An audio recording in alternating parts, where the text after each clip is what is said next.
স্বৰ্গত থকা মৰমীয়াল পিতৃ ঈশ্বৰ, তোমাৰ আচৰিত প্ৰেম আৰু সকলো ভাল বস্তু আমি তোমাৰ পৰা পাইছোঁ, তাৰ কাৰণে তোমাক ধন্যবাদ দিওঁ। আৰু প্ৰভু, তুমি যুগে যুগে মানুহৰ বাবে ৰদ বৰষুণ, খাদ্য শস্য, পিন্ধিবলৈ কাপোৰ, খাবলৈ আহাৰ দিছা। যদিও মানুহে তোমাক নাজানে আৰু জানিবলৈও নিবিচাৰে, আৰু জনাবিলাকেও নজনাৰ দৰে আচৰণ কৰে, হ'লেও তুমি আমাক এৰা নাই, তাৰ বাবে ধন্যবাদ। প্ৰাৰ্থনা কৰোঁ মণ্ডলীৰ কিছুমান ভাই ভনীবিলাক খহি পৰিবলৈ উদ্যত হৈছে, তেওঁলোকক প্ৰভু তুমি তুলি ধৰা। যিসকল তোমাৰ শত্ৰু শয়তানৰ দ্বাৰা পৰীক্ষিত হৈছে, তেওঁলোকক জয়ী হ'বলৈ সহায় কৰা। আৰু যিসকলে জ্বৰ নৰিয়াৰ কাৰণে আহিব পৰা নাই, অনুগ্ৰহ দান কৰা প্ৰভু, সুস্থ কৰিব তেওঁলোকক। আৰু কোনোবাই যদি মণ্ডলীত পইচা নোহোৱাৰ কাৰণে খাবলৈ পোৱা নাই, তুমি আহাৰ যোগান ধৰিবা। শাস্ত্ৰীয় বচন বুজিবলৈ আমাৰ মন মুকলি কৰা, শুনা প্ৰতিজনকে তোমাৰ অনুগ্ৰহত আৰু জ্ঞানত বাঢ়ি পৰিপক্ক হ'বলৈ সহায় কৰা, আৰু তুমি মোকো ব্যৱহাৰ কৰা।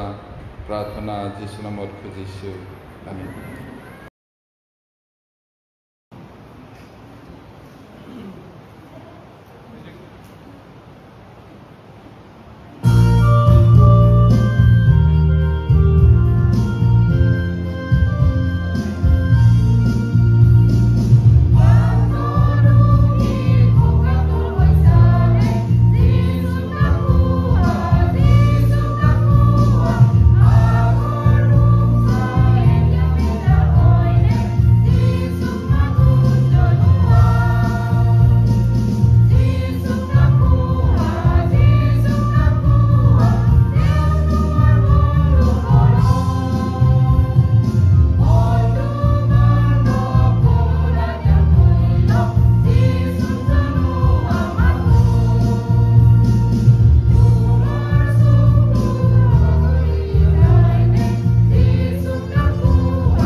Matthew chapter 3 verses 8 to 12 পঢ়ে। এই হেতুকে মন পালনৰ উপযুক্ত ফলেৰে ফলৱান হোৱা, আৰু অব্ৰাহাম আমাৰ পিতৃ বুলি মনত নাভাবিবা হওক, কিয়নো মই তোমালোকক কওঁ, ঈশ্বৰে এই শিলবোৰৰ পৰাই অব্ৰাহামলৈ সন্তান উৎপন্ন কৰিব পাৰে। আৰু এতিয়া গছৰ গুৰিত কুঠাৰ লাগি আছে। এই হেতুকে যি গছে ভাল পুতি নধৰে, তাক কাটি জুইত পেলোৱা হয়। মন পালনৰ নিমিত্তে মই হ'লে তোমালোকক পানীত বাপ্তাইজ কৰিছোঁ, কিন্তু মোৰ পাছত অহাজনা মোতকৈ শক্তিমান, মই তেওঁৰ পাদুকা ববলৈকো যোগ্য নহওঁ। তেওঁৱেই তোমালোকক পবিত্ৰ আত্মাত আৰু জুইত বাপ্তাইজ কৰিব। তেওঁৰ হাতত তেওঁৰ খোলালৈ আছে। তেওঁ নিজৰ খলা ভালকৈ পৰিষ্কাৰ কৰি নিজৰ ধান মেৰত চপাই থ'ব, কিন্তু খোলা ননুমোৱা জুইত পুৰিব। ধন্যবাদ। আমাৰ মেইন থিমটো আছিলে ডক্ট্ৰিন অফ চেলভেশ্যন, পৰিত্ৰাণৰ তত্ত্ব, মানে পৰিত্ৰাণৰ শিক্ষা। তাৰে তলত অনেক বিষয় আমি চাই আহিলোঁ আৰু আছে। গতিকে ইয়াতে আমি পাইছোঁ মন পালটানৰ উপযুক্ত ফলেৰে ফলৱান হোৱা বুলি যোহন ডুবকে ইছৰাইলবিলাকক কৈছিলে। এতিয়া তেওঁলোকক যোহন ডুবকে গালিও দিছিলে। বহুত মানুহ যোহন ডুবকৰ পৰা ঈশ্বৰৰ কথা শুনি আহিছিলে মন পালটনৰ বাপ্তিস্মা ল'বলৈ জৰ্দন নদীত। আৰু তেতিয়া ধৰ্মগুৰু, ফৰিচী আৰু বিধান পণ্ডিতসকল, সদুকীবিলাক আহিছিলে আৰু তেওঁলোকক সাপৰ বংশবিলাক সেই বিপদৰ পৰা, ঈশ্বৰৰ ক্ৰোধৰ পৰা পলাবলৈ তোমালোকক কোনে বুদ্ধি দিলে বুলি কৈছিলে। এতিয়া তেওঁ মন পালটাবলৈ প্ৰচাৰ কৰি আছিলে ঈশ্বৰৰ বাক্য, আৰু মানুহবিলাকে আহিছে তাতে ভালহে পাব লাগিছিলে, কেলে গালি দিলে? সকলোকে গালি দিয়া নাই। ফৰিচী আৰু বিধান পণ্ডিত, বিধান পণ্ডিত মানে ল' এক্সপাৰ্ট, তেওঁবিলাক আছিলে স্ক্ৰাইব বুলিয়ে কয়, ইংলিছত স্ক্ৰাইব বুলি কৈছে। আৰু সদুকীবিলাক, তেওঁবিলাকক গালি দিছিলে সাপৰ বংশ বুলি। কেলে? তেওঁলোকে মানুহক দেখুৱাবলৈহে আহিছিলে, সঁচা মন পালটনৰ ফলটো নাছিলে, আৰু সেইটো যোহন ডুবকে জানিছিলে। এইটো কাৰণে সাপৰ বংশবিলাক সেই বিপদৰ পৰা, ঈশ্বৰৰ খঙৰ পৰা পলাবলৈ কোনে বুদ্ধি দিলে? আৰু তেওঁলোকে আব্ৰাহামৰ বংশ বুলি অহংকাৰ কৰিছিলে। আব্ৰাহাম ঈশ্বৰৰ বন্ধু, আব্ৰাহাম, ইছহাক, যাকোব, তেওঁলোক ঈশ্বৰৰ বন্ধু, আৰু ঈশ্বৰে তেওঁলোকৰ ঈশ্বৰ বুলি নিজকে ক'বলৈ লাজ নাপাইছিল, কাৰণ তেওঁলোক ঈশ্বৰৰ কথা মানি চলিছিলে। আৰু তেওঁলোকৰ সম্পৰ্কীয় হোৱা কাৰণে ইছৰাইলবিলাকে গৌৰৱ কৰিছিল, আমিতো যামেই স্বৰ্গত বুলি। তোমালোক আব্ৰাহামৰ বংশ হোৱাৰ কাৰণে যে পাৰিবা তেনে নহয়, সঁচাকৈ মন পালটাব লাগিব। মন পালটনৰ উপযুক্ত ফলেৰে ফলৱান হোৱা, নহ'লে এতিয়াই গছৰ গুৰিত কুঠাৰ লাগি আছে। এইটো আমি শিকি আছোঁ, গছ মানে মানুহ, কুঠাৰ মানে মৃত্যু। মৃত্যু আৰু মানুহৰ মাজত একোজ মাত্ৰ ফাৰাক আছে, যিকোনো মুহূৰ্তত মৰিব পাৰে। মৃত্যুৰ আগতে সঁচাকৈ মন পালটোৱা বুলি কৈছে, নহ'লে কাটি জুইত পেলোৱা হ'ব। এইটো জুইটো এই সাধাৰণ জুইৰ কথাটো নহয়, এইটো নৰক জুইত পেলাই দিয়া হ'ব।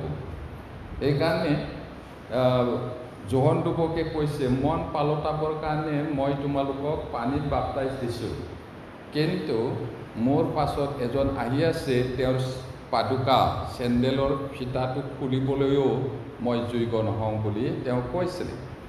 তাৰপিছত তেওঁৱেই তোমালোকক পবিত্ৰ আত্মাত নহ'লে জুইত বাপ্তিস্মা দিব।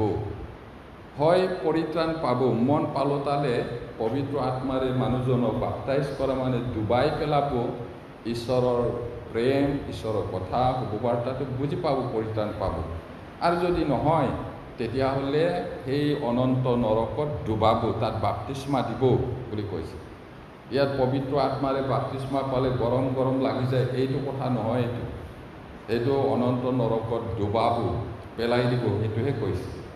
তাৰপিছত কি কৈছে 12 পদত, 11 পদতে আছে লাষ্ট পাৰ্টত, তেওঁ কোলালৈ, হাতত কোলালৈ নিজৰ খলা ভালকৈ ঝাৰিব কৈছে। ধানটো নতুন জন্ম পোৱা, এইটো পতানটো হ'ল নতুন জন্ম নোপোৱা খ্ৰীষ্টিয়ান। এইটো ভালকৈ চাফা কৰিব, বাউ দিয়া বুলিও কয়। আৰু সেই কোলাটো লৈ কেনেকৈ কৰে, এনেকুৱা কৰি ধৰিব কোলাটো। সৰিয়হ নহ'লে মাটিমাহ, ধান বতাহত জাবৰবোৰ যায়, ধানটো ভঁৰালত থ'ব, পতানটো জুইত পুৰিব, এইটো কৈছে। তাৰপিছত নুনুমোৱা জুইত পেলোৱা হ'ব। তেতিয়াহ'লে উপযুক্ত মন পালটনৰ উপযুক্ত ফলেৰে ফলৱান হ'বলৈ কি কৰিব লাগিব? একেবাৰে নিজৰ অহংকাৰ, নিজৰ চিন্তা ভাৱনা আইডিয়াবিলাক ত্যাগ কৰি ঈশ্বৰে যিটো কৈছে সেইটোৱে মানিব লাগিব। ঈশ্বৰৰ প্ৰথম আজ্ঞাটো হ'ল be born again. Without being born again no' one will be entering in to heaven. সেইটো কৈছে নতুন জন্ম পাবই লাগিব, তেতিয়াহে ভাল কৰ্ম কৰিবই লাগিব নহয়। প্ৰথমটো নতুন জন্ম হোৱাৰ পিছতহে ভাল কৰ্মটো কৰিব লাগিব। ভাল কৰ্ম কৰি স্বৰ্গ নাযায়, স্বৰ্গ যাব পৰা হোৱাৰ পিছত ভাল কৰ্মটো কৰিব লাগিব। সেইটোহে কেনেকৈ আমি পৰিত্ৰাণটো গ্ৰহণ কৰিব লাগে। চেপ্টাৰ 18, চেম বুক চেপ্টাৰ 18, একেখন কিতাপৰে 18 অধ্যায় 1 পৰা 4লৈকে পঢ়িম। মঠি 18 অধ্যায় 1 পদৰ পৰা 4 পদলৈকে।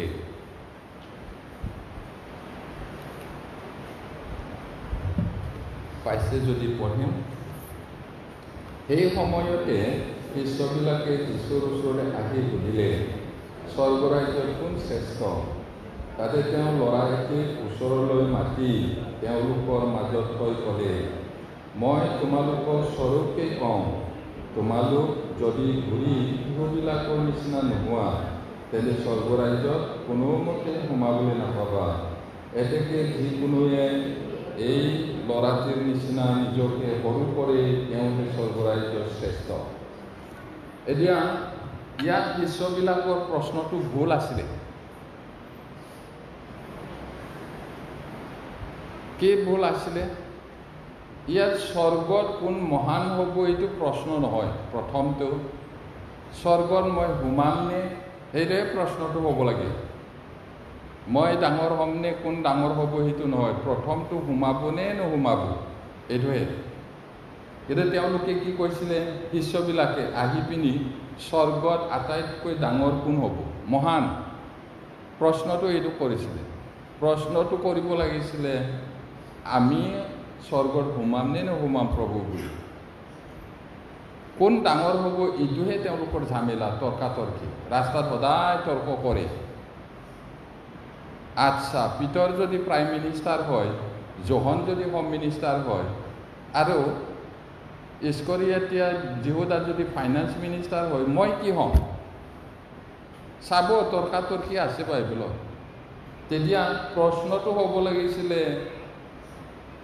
মই স্বৰ্গত সোমামনে সঁচাকৈ? তেতিয়া প্ৰভু যীশুৱে কি কৰিলে?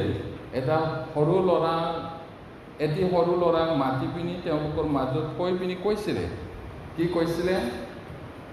মই তোমালোকক সঁচাকৈ কওঁ, তোমালোক ঘূৰি শিশুবিলাকৰ নিচিনা নোহোৱা, তেন্তে স্বৰ্গৰাজ্যত কোনোমতে সোমাবলৈ নাপাবা। ডাঙৰ হোৱাৰ কথাটো নাহে ইয়াত। ভাষাটো চাওক, প্ৰভুৱে কেনেকৈ কৈছিলে, মই তোমালোকক সঁচাকৈ কওঁ, তোমালোক যদি ঘূৰি পিনি সৰু এটি ল'ৰাৰ নিচিনা নোহোৱা, কোনোমতে স্বৰ্গৰাজ্য সোমাবলৈ নাপাবা। সেইটোৱে কৈছে। ডাঙৰ সৰু কথাটো নাহে প্ৰথম। তাৰপিছত এতিয়া স্বৰ্গৰাজ্যত সোমাবলৈ হ'লে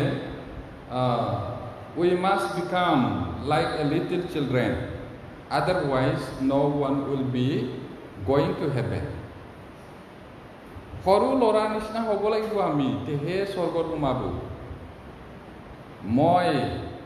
মইটো এৰিব লাগিব। ঈশ্বৰৰ বাহিৰে মই ক'ব নোৱাৰে। ঈশ্বৰ হ'লে মই হয়। I am who I am বুলি কৈছে, তাৰমানে ঈশ্বৰ। আমি আমাৰ মইটো এৰিব লাগিব। মই এইটো কৰোঁ, মই সেইটো দিওঁ, মই এনেকুৱা হয়, মই তেনেকুৱা হয়, এই মই সেইটো এৰিব লাগিব। সৰু ল'ৰাৰ নিচিনা হ'ব লাগিব। সৰু ল'ৰাৰ কেৰেক্টাৰটো কি হয়? এই অকণমানতে মাৰপিট হ'ব, টানাটানি চুলি টানাটানি হ'ব, কাজিয়া হ'ব, আকৌ মিলেৰে খেলিব। আৰু সৰু ল'ৰা ছোৱালীবিলাকে মাক বাপেকে বা ডাঙৰবিলাকে যিটো কয় সেইটো সঁচাকৈ গ্ৰহণ কৰে। সৰু ল'ৰা ছোৱালীৰ মনৰ দৰে ঈশ্বৰে যিটো কৈছে, ঈশ্বৰৰ কথা মতে আমি গ্ৰহণ কৰিব লাগিব, তেহে সোমাব, সেইটো কৈছে। আৰু কোনোবা যদি মহান হ'ব বিচাৰে, ডাঙৰ হ'ব বিচাৰে, মণ্ডলীত আটাইতকৈ সৰু হৈ সকলোৰে দাস হওক, তেতিয়া তাত মহান হ'ব, সেইটো কৈছে। এইটো প্ৰভুৱে এনে ক'লেনে? নিজেই কৰি দেখাইছে। শিষ্যবিলাকৰ ভৰি ধুৱাই দিছিলে নহয় জানো? তেতিয়া কি ক'লে পিতৰে? হে প্ৰভু, আপুনি মোৰ ভৰিটো ধুব নোৱাৰে। এইটো চাকৰৰহে কাম আছিলে তাহানি যুগত, যীশুৰ দিনত। একেবাৰে ধূলি মাকতি খোজ কাঢ়ি আহিব মালিকে, আৰু আলহী যদি আহে, সেই আলহীৰ ভৰিটো গামোচা টাৱেল বান্ধি চৰিয়াত পানী লৈ ধুব, তাৰপিছত মুচি দিব। সেইটো দাসৰ কাম আছিল। সেইটো প্ৰভুৱে কৰিলে। আটাইতকৈ সৰু, তেওঁ আটাইতকৈ ওখ স্বৰ্গৰ পৰা নামি আটাইতকৈ তলত নামিলে, একেবাৰে সৰু হ'ল। তাৰপিছত আমাৰ মুক্তিৰ কাৰণে জীৱন দিলে। আমি পৰিত্ৰাণ পোৱা ভাই ভনীবিলাকে এতিয়াও মইটো এৰা নাই নেকি? মইটো এৰিব লাগিব, তাৰপিছতহে স্বৰ্গ সোমাব। তাৰপিছত সেই মইটো এৰি ছাৰ্ভিচ কৰিব লাগিব মণ্ডলী। ঈশ্বৰৰ কাম, ঈশ্বৰৰ কাম, ঈশ্বৰৰ কাম কোৱাটো বহুতে ভাবে পাষ্টৰ হোৱাটো মাত্ৰ ঈশ্বৰৰ কাম, প্ৰচাৰ কৰাটো মাত্ৰ ঈশ্বৰৰ কাম। এই গীৰ্জাত আহি চেয়াৰবিলাক ঠিক ঠাক কৰা, গান কিতাপ দিয়া, আৰু কোনোবাই যদি পানী পিয়া লাগিছে দিয়া, কোনোবাই যদি অলপ অসুবিধা পাইছে বাইদেউ সহায় কৰিব পাৰোঁনে, এনেকৈ কৰাটোৱেই ঈশ্বৰৰ ছাৰ্ভিচ। আৰু কাৰোবাৰ যদি একো কাম নাই, ঘৰটো ভালকৈ চম্ভালাটো ঈশ্বৰৰ কাম। মাৰ্টিন লুথাৰে কি কৈছিলে? মিছনত গাখীৰ খীৰোৱা তিৰোতাবিলাকক কৈছিলে, তোমালোকে যদি গাখীৰটো ভালকৈ যীশুৰ নামত খীৰাই আশীৰ্বাদ পাবা। গাখীৰ খীৰাওঁতেও ঠগবাজ কৰিব পাৰেনে নাই? পাৰিবনে নাই? গাইজনী যদি 2 লিটাৰ দিয়ে, এই বদমাছ গাইজনী আজি গাখীৰে নিদিলে বুলি 1 লিটাৰ মাত্ৰ খীৰাব পাৰে। ঈশ্বৰক ভয় কৰি গাখীৰ খীৰালেও ভালকৈ, ঈশ্বৰক ভয় কৰি পৰিয়ালটো চোৱা চিতা কৰিলেও সেইটো আশীৰ্বাদ আছে। কেনেকুৱা আমাৰ মন! এতিয়া সৰু ল'ৰা নিচিনা হ'ব লাগিব প্ৰথমত, তাৰপিছত স্বৰ্গৰাজ্যত সোমালোঁ। স্বৰ্গৰাজ্যত সোমোৱাৰ পিছতো আমি নম্ৰ হ'ব লাগিব, কোমল হ'ব লাগিব, মইটো এৰিব লাগিব। এতিয়া আমি যোৱাবাৰ এৰিছিলোঁ ক'ৰবাত পবিত্ৰকৰণ বা চেংটিফিকেশ্যন বুলি কয়। চেংটিফিকেশ্যন মানে পবিত্ৰকৰণ। এতিয়া আমাৰ পাপটো অনন্তকালৰ কাৰণে ক্ষমা কৰিলে, কিন্তু আপোনাৰ পাপ স্বভাৱটো, আমাৰ পাপ স্বভাৱটো ধুই পখালি চাফা কৰা নাই। সেই পাপ স্বভাৱৰ সৈতে জীৱন যাপন কৰিবলৈ কৈছে। আৰু সেই পাপ স্বভাৱটো দিনে দিনে দিনে দিনে আপুনি যিমান বাক্যটো মানি চলে, ফেল'শ্বিপত ঈশ্বৰৰ বাক্য মুখস্থ কৰি, ঈশ্বৰৰ বাক্যটো শুনি, বাইবেল পঢ়ি, দিনে দিনে ঈশ্বৰৰ লগত চলিলে দিনে দিনে দিনে দিনে আপোনাক পবিত্ৰ কৰি গৈ থাকিব, সেইটো কৈছে। এতিয়া পৰিত্ৰাণটো অট'মেটিকেলি পায়। অট'মেটিকেলি মানে বিশ্বাস কৰাৰ লগে লগে পায়, বিনা দামে বিনা মূল্যে। কিন্তু চৰিত্ৰৰ পৰিত্ৰাণটো আপুনি কষ্ট কৰিব লাগিব। ইজি নহয় পাপ স্বভাৱটো এৰাটো, তথাপি এৰিবলৈ কৈছে। আমি সদায় শুনিছোঁ, যদি চিগাৰেট খোৱা অভ্যাস আছিলে পৰিত্ৰাণ পোৱাৰ আগত, এতিয়া পৰিত্ৰাণ পোৱাৰ লগে লগে চিগাৰেটটো ষ্টপ কৰিব নোৱাৰে, তো কমি কমি কমি কমি যাব লাগিব। তাৰপিছত ফাইনেলত এৰিব লাগিব। ইজি নহয়, মই জানো এজন মানুহৰ কথা, আগতেও কৈছে। চাদা খোৱা অভ্যাস আছিলে, দিনত 20 বাৰমান চাদাটো মলি খায়। ঈশ্বৰক জনাৰ পিছত 19, 18, 17 কিমান দিন লাগিলে তাক ষ্টপ কৰিবলৈ? 20 দিন। সেই 20 দিনৰ দিনাখনো তাৰ সি নোৱাৰে। চাদা টেমাটো কোনফালে পেলাইছিলে মনত আছে, গৈ পিনে আকৌ আনি খাইছে। তাৰপিছত আত্মাই তেওঁৰ অন্তৰৰ কথা ক'লে, তুমি কি কৰিছা? একেবাৰে নোৱাৰে নিচিনা। প্ৰাৰ্থনাও কৰিছে, চেষ্টাও কৰিছে, এৰিলে। এই মানুহজন এতিয়ালৈকে ঈশ্বৰৰ কামেই কৰি আছে। কেলে নোৱাৰিব? ঈশ্বৰেও সহায় কৰে, নিজেও চেষ্টা কৰিব লাগিব, এইটো কষ্ট কৰিব লাগিব। অলপতে খং উঠা, মাৰপিট কৰা যদি স্বভাৱ আছে, কণ্ট্ৰল কৰিব লাগিব, ঈশ্বৰে সহায় কৰিব। সেইটো ঠগি খোৱা স্বভাৱ যদি আছে, এৰিব লাগিব। এইটো ইজি নহয়, এৰিবই লাগিব। আৰু সেইটো পাৰিব। এইটো পবিত্ৰতা লাভ কৰিবৰ কাৰণেহে ঈশ্বৰে আমাক মাতিলে। এতিয়া পবিত্ৰকৰণ বিপৰীতমুখী। কেতিয়াবা নেগেটিভ কথা, কেতিয়াবা পজিটিভ কথা থাকে। কেতিয়াবা বুজিবলৈ কিছুমানৰ অলপ টান হ'ব পাৰে কিছুমান কথা। আকৌ সেইদৰে যদি আমি নিশিকোঁ, তেতিয়াহ'লে আকৌ নোৱাৰোঁ বাইবেলটো বুজিবলৈ।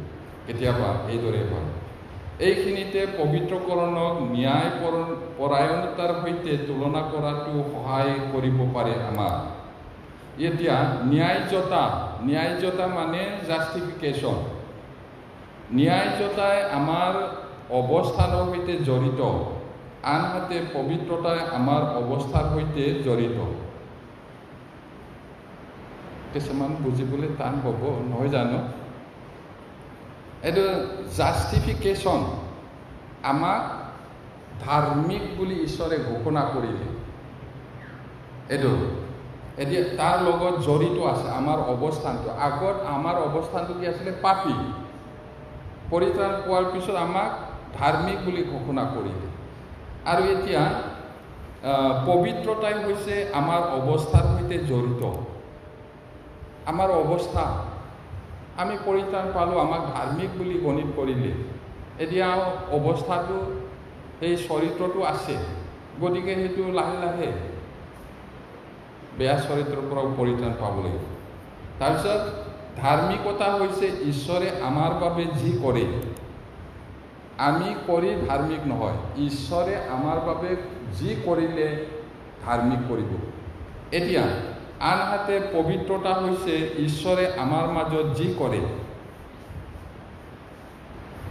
সেইটো। তাৰপিছত ন্যায়্যতা এটা কাৰ্য, জাষ্টিফিকেশ্যনটো এটা কাৰ্য, আনহাতে পবিত্ৰতাটো এটা কাম আমাক কৰে। এতিয়া ন্যায়্যতা হৈছে উপায়, আনহাতে পবিত্ৰকৰণ হৈছে শেষ। আমাক ধাৰ্মিক বুলি কৰিলে, ঘোষণা কৰিলে, আৰু পবিত্ৰকৰণটো ইফালে গৈ গৈ গৈ গৈ আমি এদিন প্ৰভুৰ নিচিনা হওঁ। এই সংসাৰতে প্ৰভুৰ নিচিনা পবিত্ৰ হোৱাটো ঈশ্বৰৰ ইচ্ছা, কিন্তু 100% কোনো মানুহে যীশুৰ নিচিনা হ'ব নোৱাৰিব। হ'লেও আমি যিমানটো সম্ভৱ % সেইটো আগবাঢ়াটো ঈশ্বৰৰ ইচ্ছা, সেইটো। এতিয়া জাষ্টিফিকেশ্যন বা ন্যায়্যতাই আমাক নিৰাপদ কৰি তোলে। একবাৰ ঈশ্বৰে আমাক জাষ্টিফাই বা ধাৰ্মিক বুলি ঘোষণা কৰাৰ পিছত আমাৰ নৰক যোৱাৰ, সেই বিচাৰত অহাৰ ভয়টো নাই, আমি নিৰাপদ হ'লোঁ। আনহাতে পবিত্ৰকৰণে আমাক সুস্থ কৰি তোলে। আমাক ধাৰ্মিক বুলি ঘোষণা কৰাৰ পিছত আমি নিৰাপদে আছোঁ। এতিয়া পবিত্ৰ কৰাটো কি হয়? আমাক সুস্থ কৰিলে, সেইটো। তাৰপিছত ন্যায়্যতাই আমাক ভাল বুলি ঘোষণা কৰে, মানে জাষ্টিফিকেশ্যনে আমাক ন্যায় হয়, ধাৰ্মিক হয় বুলি ঘোষণা কৰে। আনহাতে পবিত্ৰতাই আমাক ভাল কৰে, সেইটো। ধাৰ্মিকতাই পাপৰ অপৰাধবোধ আৰু শাস্তি আঁতৰাই পেলায়। আমাক ঈশ্বৰে ধাৰ্মিক বুলি জাষ্টিফাই কৰিলে বা ন্যায়্যতাটো দিলে, সেইটোৱে কি কৰিলে আমাক সেই নৰকৰ পৰা, সেই শাস্তিৰ পৰা আঁতৰাই ৰাখিলে। আনহাতে পবিত্ৰকৰণে পাপৰ বৃদ্ধি আৰু শক্তিক নিয়ন্ত্ৰণ কৰে। আমাক ন্যায়্যতা দান কৰাটো নৰকৰ পৰা, শাস্তিৰ পৰা আমাক আঁতৰাই ৰাখিলে। পবিত্ৰ কৰাটো কি কৰে কৈছে, পাপ কৰি কৰি বাঢ়ি যোৱাটো, পাপৰ শক্তিটো কণ্ট্ৰল কৰে।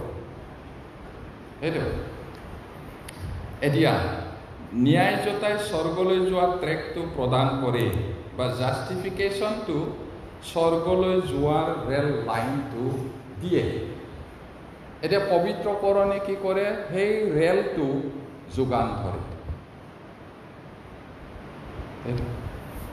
এতিয়া পবিত্ৰতা লাভ কৰা ৰোমিয়া 6 অধ্যায়টো পাক্কা পুৰা লিখা আছে, আমি যেন পবিত্ৰতাটো পাওঁ। আমাৰ আশা নাছিল, ঈশ্বৰ নাছিল, অপবিত্ৰ আছিলোঁ, অপথে গৈছিলোঁ। আমাক যে পৰিত্ৰাণ দিলে, আমাৰ পাপটো যে ক্ষমা কৰিলে, যীশুৱে নিজৰ জীৱনটো দি, কিহৰ কাৰণে, কি উদ্দেশ্যেৰে? আমি যেন ঈশ্বৰৰ পবিত্ৰতাটো লাভ কৰোঁ, আমি যেন ঈশ্বৰৰ উদ্দেশ্যটো সফল কৰোঁ। আমাক চাই পিনি জগতৰ মানুহে যীশু সঁচাকৈ ঈশ্বৰ বুলি যে জানে, তেওঁৰ ওচৰলৈ যেন মানুহবিলাকে আহে আৰু আমি যেন শুভবাৰ্তা প্ৰচাৰ কৰোঁ, সেইটো কাৰণে। এতিয়া কোনোবা এজনে লিখিছিলে, বাইবেলত শুভবাৰ্তা কিতাপটো 4খন আছে, মথি, মাৰ্ক, লুক, যোহন, আপোনাৰ লগত 5খন কৈছে। এই জগতৰ ঈশ্বৰক বিশ্বাস নকৰা মানুহবিলাক 4খন বাইবেলটো নপঢ়ে, মথি, মাৰ্ক, লুক, যোহনটো নপঢ়ে, কিন্তু আপোনাক পঢ়ে, আমাক পঢ়ে।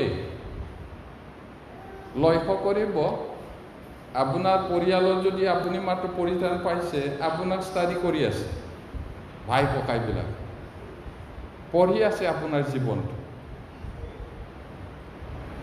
যদি ভাল পায় এদিন, দাদাটো সঁচাকৈ কিবা এটা ৰহস্য আছে দেই, এই বুলি তেওঁ জানিব। মায়ে ইমান চকু পানী ওলাই ওলাই কেনে কথাবিলাক কৈছিলে, আপুনি মৃত্যু হোৱাৰ পিছতো হয়তো ল'ৰা ছোৱালীয়ে পাব পাৰে। সেইটোৰ কাৰণে আমি পবিত্ৰতা লাভ কৰিবলৈ, ঈশ্বৰক প্ৰকাশ কৰিবলৈ আমাৰ জীৱনত তেওঁ আমাক কিনিলে। এতিয়া ৰোমিয়া 6 অধ্যায়ত পৌলে কৈছে, অনুগ্ৰহ আৰু আত্মিক পৰিপক্কতা বৃদ্ধি পোৱা সেই আজীৱন প্ৰক্ৰিয়ালৈ যোৱা কাৰ্যসূচীটো স্পষ্টভাৱে উল্লেখ কৰিছে। এইটো পবিত্ৰ চেংটিফিকেশ্যনটো বা পবিত্ৰকৰণটো, পবিত্ৰ হোৱাটো এদিনতে নহয়। এইটো আমি যিমান দিন জীয়াই থাকিম, এইটো এটা প্ৰক্ৰিয়া, চলি থাকিব লাগিব। এই কথাটো পৌলে ৰোমিয়া 6 অধ্যায়ত স্পষ্টকৈ কৈছে, যিটো হৈছে পবিত্ৰকৰণ। এই পৰিকল্পনাত 4টা সহজ আদেশ জড়িত হৈ আছে। জীৱন জোৰা, মানে যিমান দিন জীয়াই থাকিম সিমান দিন সেই প্ৰক্ৰিয়া, সেইটো চলি থাকিব। আৰু সেইটো চলি থকা সময়ত 4টা আদেশ আছে, প্ৰভুৱে কৈছে। ইয়াতে কি কৈছে, তোমালোকে জানা, বুলি কৈছে, তোমালোকে জানা। এতিয়া আমি পঢ়িব লাগিব, অলপ দীঘলীয়া হ'লেও বাইবেল পঢ়টো পঢ়িব। Romans chapter 6 verses 1 to 10। ৰোমিয়া 6 অধ্যায় 1 পদৰ পৰা 10 পদলৈ কালানুক্ৰমে পঢ়ি, মই 1 পদটো পঢ়িছোঁ। তেন্তে আমি কি কম? অনুগ্ৰহ অধিক হ'বলৈ পাপ কৰি থাকিমনে? এনে নহওক।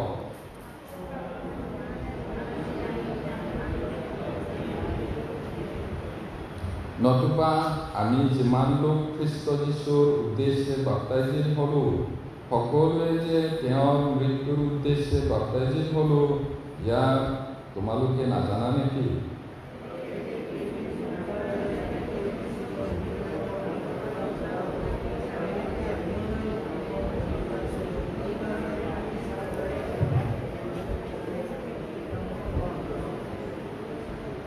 কিয়নো তেওঁৰ মৃত্যুৰ সাদৃশ্যেৰে আমি যদি সংযুক্ত হ'লোঁ, তেন্তে উত্থানৰ সাদৃশ্যেও হ'ম।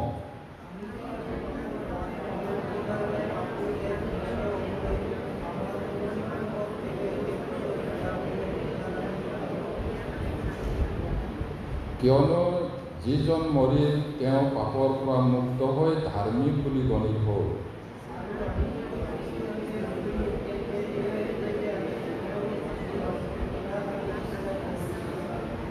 কিয়নো মৃতবিলাকৰ মাজৰ পৰা তোলা যি খ্ৰীষ্ট, তেওঁ আৰু কেতিয়াও নমৰে, তেওঁৰ ওপৰত মৃত্যুৱে আৰু প্ৰভুত্ব নকৰে, ইয়াক আমি জানো।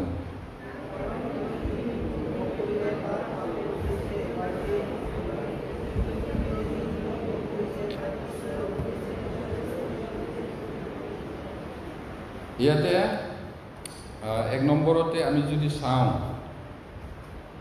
খ্ৰীষ্টৰ ওপৰত পাপ আৰু দুখ কষ্টৰ বাপ্তিস্ম, এই 4টা কথা আছে বুলি কোৱাটো, খ্ৰীষ্টে আপোনাৰ মোৰ আমাৰ পাপৰ কাৰণে সেইটো বাপ্তিস্মা ল'লে। সেই বাপ্তিস্মাটো কি? সেই বাপ্তিস্মাটো পানীৰ বাপ্তিস্মা নহয়, দুখ কষ্টৰ মৃত্যুৰ বাপ্তিস্মা। এদিন জোহন আৰু জাকুবে আহি পিনি কৈছিলে, এঠাইত এইদৰে কৈছে, এঠাইত জোহন আৰু জাকুবৰ মাকে যীশুৰ ওচৰলৈ আহি কৈছিলে যে আপোনাৰ ৰাজ্যত যেতিয়া আহিব, যেতিয়া আপুনি ৰজা হ'ব, তেতিয়া মোৰ ল'ৰাটো সোঁফালে এজন বাওঁফালে এজন বহিবলৈ দিয়ক। তেতিয়া প্ৰভু যীশুৱে কি কৈছিলে, তোমালোকে কি খুজিছা তাক নাজানা, মই যি পানপাত্ৰ পান কৰিম তোমালোকে পাৰিবানে? আৰু মই যি বাপ্তিস্মাৰে বাপ্তাইজিত হ'ম তোমালোকে পাৰিবানে?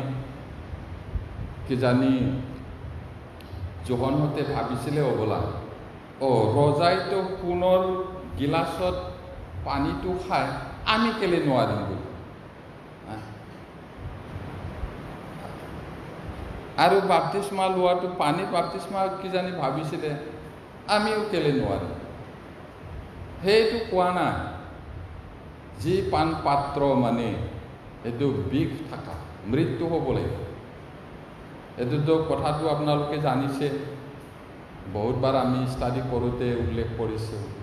যীশুৰ দিনত তাহানি পুৰণি কালত কোনোবা ৰাজদ্ৰোহী যদি হয়, নৰবধী যদি হয়, কিবা এটা ডাঙৰ পাপ কৰিছে, মৃত্যুদণ্ডৰ ৰায় পাইছে, তেতিয়াহ'লে সি একেবাৰে সমাজৰ আগত ৰজাই সিংহাসনত বহিব। তাৰপিছত পিয়লা কাপত সেই বিষটো লৈ সকলোৰে আগত পান কৰি মৰিব লাগে। এইটো পান পাত্ৰ। যীশুৱে কোৱাৰ অৰ্থটো, মই মৰিম, পাৰিবানে তোমালোকে মোৰ লগত মৰিবলৈ? মই যিটো শাস্তি পাম সেই শাস্তি পাৰিবানে তোমালোকে? সিহঁতেও কৈছে পাৰিম বুলি। পাৰিলেও পিতৃয়ে যাক সোঁহাতে বহিবলৈ দিব, বাওঁহাতে বহিবলৈ দিব, তেওঁলোকেহে পাব, মই নোৱাৰোঁ।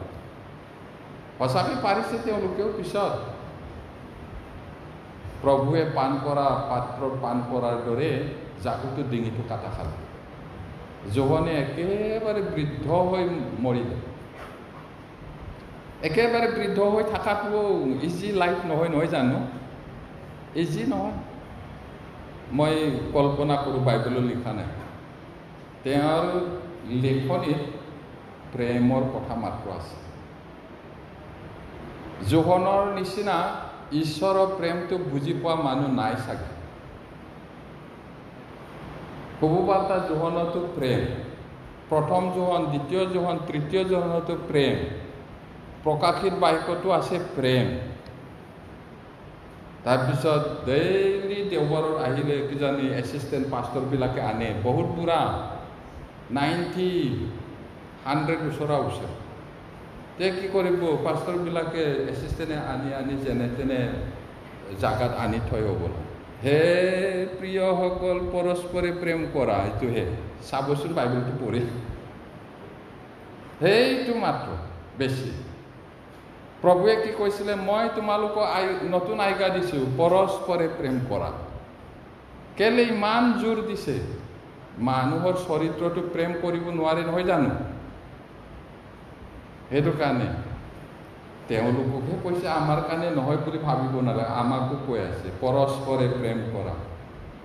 বুঢ়া মানুহটো কিমান কপি সেইটো জীৱনটো তেওঁ এইদৰে প্ৰভুৰ কাৰণে দিছিলে। এতিয়া আমি প্ৰভুৱে কোৱাটো চাওঁ। মথিয়ে লিখা 20 অধ্যায় 22 পদ, Matthew 20, chapter 20, verse 22.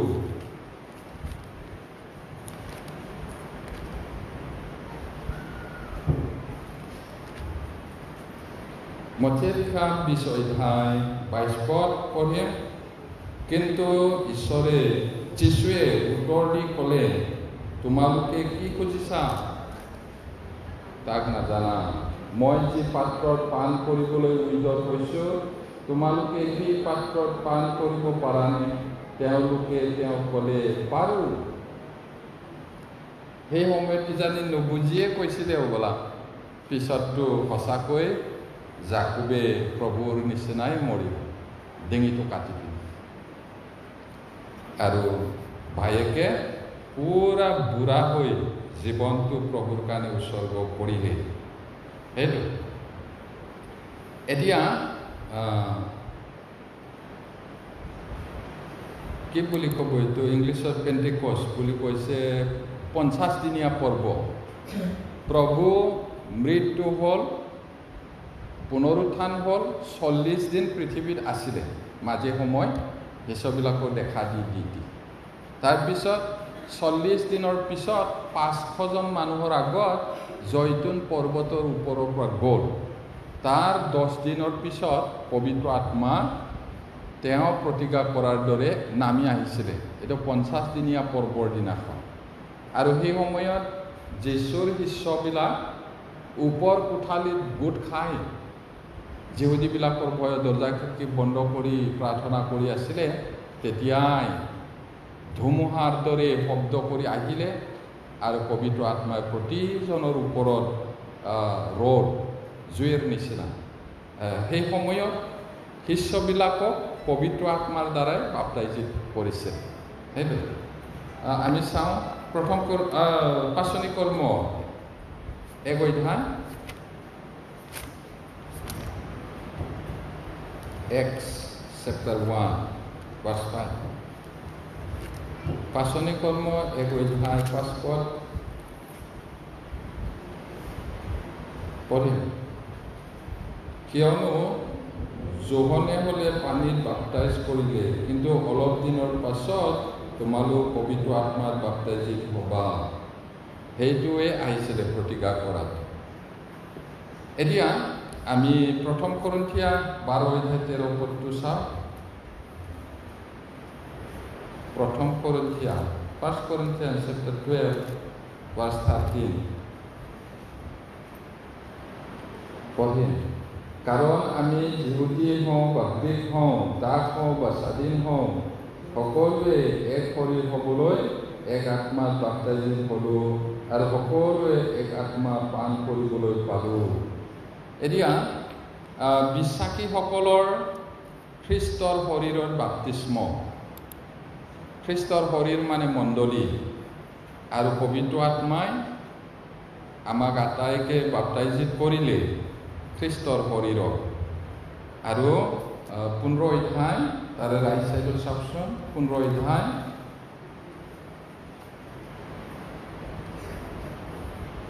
29 পদ, chapter 15 verse 29 পঢ়ে। নতুবা মৃতবিলাকৰ কাৰণে বাপ্তাইজিত হোৱা লোকে কি কৰিব? যদি মৃতবিলাকক সমূলি তোলা নহয়, তেন্তে তেওঁবিলাকৰ কাৰণে সেই লোক কিয় বাপ্তাইজিত হয়? এতিয়া মৰাবিলাকৰ কাৰণে বাপ্তাইজিত হোৱা বুলি কৈছে। মৰা মানুহৰ কাৰণে কিয় বাপ্তিস্মা ল'ব? আকৌ ইয়াৰ অৰ্থটো কি? ইয়াতে সেই সময়ত বহু মানুহক মানে বধ কৰা হৈছিলে। যীশুক বিশ্বাস কৰাৰ কাৰণে তেওঁলোকক তাড়না কৰি মাৰি পেলাইছে। আৰু এইটো মৃতবিলাকৰ কাৰণে বাপ্তাইজিত হোৱা মানে ইয়াৰ দ্বাৰা জীৱিত বিশ্বাসীসকলে নিজৰ প্ৰতীক ধ্বজা মানে বেনাৰ পতাকা তুলি লৈ শ্বহীদ বিশ্বাসীৰ সৈতে নিজকে চিনাক্ত কৰা কাৰ্যক বুজায় বুলি ভবা হয়। এতিয়া এজন বিশ্বাসী তেওঁ যেনিবা পতাকাটো লৈ গৈ আছে, ধ্বজাটো, তাক মাৰি দিলে, ধ্বজাটো পৰি গ'ল। তেওঁৰ সলনি মই কৰিম বুলি সেই ধ্বজাটো তুলি লোৱা নিচিনা সেইটো। তেতিয়াহ'লে কিয় কৰা হ'ল সেইটো, যদি মৃতবিলাকক তোলা নহয় বুলি কৈছে। এইটো মৃতবিলাকৰ কাৰণে বাপ্তিস্মা পোৱাটো, এজনটো মৰি গ'ল, পতাকাটো পৰিলে, কিন্তু তাৰ লগত চিনাক্ত কৰিবলৈ মই বুলি আগৰ আন্দোলনত, আমাৰ দেশৰ আন্দোলনত, স্বাধীনতাৰ কাৰণে আন্দোলন কৰাৰ সময়ত গুলিয়াই দিছে, পতাকাটো পৰি গ'ল, একজনে গৈ আকৌ সেইটো দাঙিছে কোৱা নিচিনা সেইটো। এতিয়া 10 অধ্যায় 2 পদ, তাতে 1 কৰিন্থিয়া 10 অধ্যায় 2 পদ।